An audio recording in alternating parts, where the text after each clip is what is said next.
আমি গানটা গাওয়ার আগে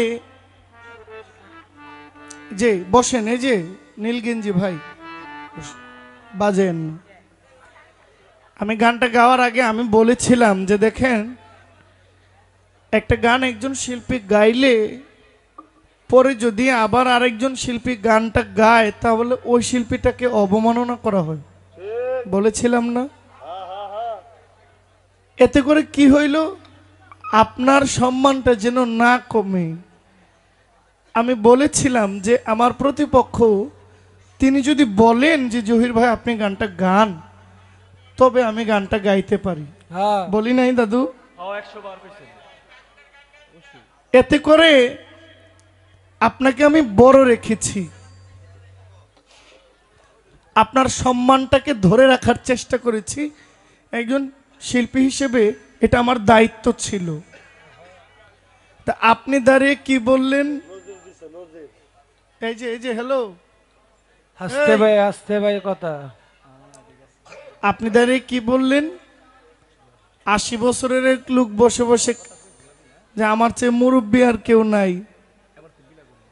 আরেকজন দেখে যে উনি কাঁদতেছে, মনে হইল যে আমার চেয়ে বয়স বেশি, গিয়ে বলছে আপনি কাঁদেন কেন?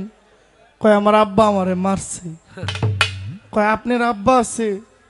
দৌড়ে গেছে বাংলো ঘরের মধ্যে। কয় আপনি আপনার পোলারে মারছেন কেন? কয় সে তার দাদার তামাকের মধ্যে পানি দিতে মনে নেই।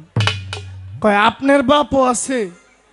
তার মানে বোঝাইলেন যে আমি চন্দ্র সরকারের কাছে খুবই বাচ্চা।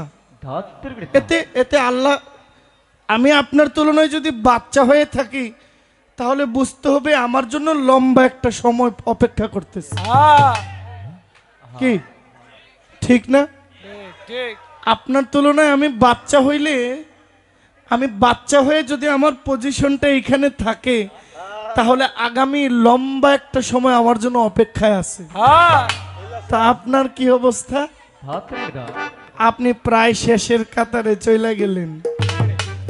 ফল পাকার আগে, মানে বাতি হওয়ার আগে পাকলে যা হয়, দেখবেন কিছু কিছু আম এগুলো মানে খাওয়া উপযুক্ত হয় না, কিন্তু পাইকা যায়।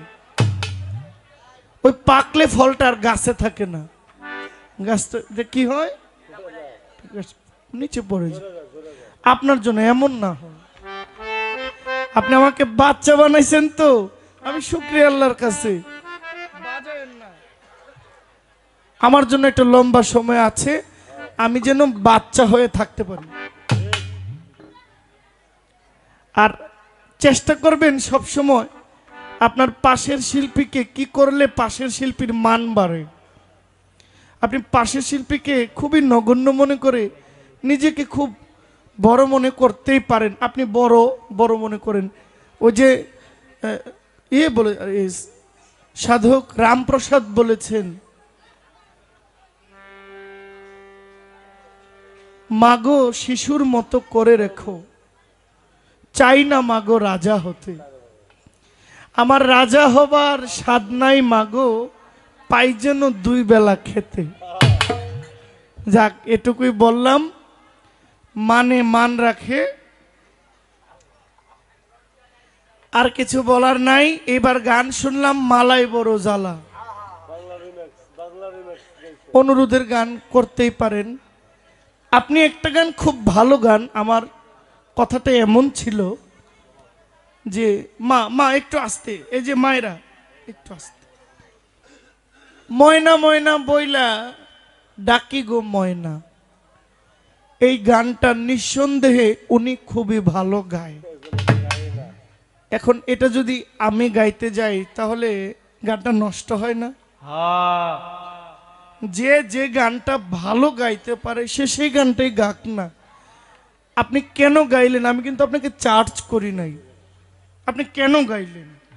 আমি বলেছি আপনি গেয়েছেন, ভালো গেয়েছেন। উনি বলল কি যে আপনি একটা লিস্ট দিয়েন, আপনি কোন কোন গানগুলো গাইবেন। এত ছোট মনের আমি জহির পাগলা এখন হইল। আমার একটা ট্যাপের মধ্যে, আমার একটা মোবাইলের মধ্যে 10,000 গান আছে। আপনার পুরা বিটকিস খুললে গনলে আমার এই ট্যাপের ওজন হইব না। আমার এই ট্যাপটার ওজন হইব না আপনার পুরো বিট কিস গনলে। প্রমাণ লাগলে লয়ে যান। কথাটা হইল কি, আপনি ভালো দৌড়াইতে পারেন, আপনি দৌড়ের প্রতিযোগিতা দিবেন। আপনি যদি লাফানোর প্রতিযোগিতা দেন তাহলে আপনি পারবেন না। যে লাফাইয়া ভালো সে যেন দৌড়ে না যায়, আর যে দৌড়ে ভালো সে যেন লাফালিতে না যায়। এইটাই বলার ছিল। ধন্যবাদ আপনাকে।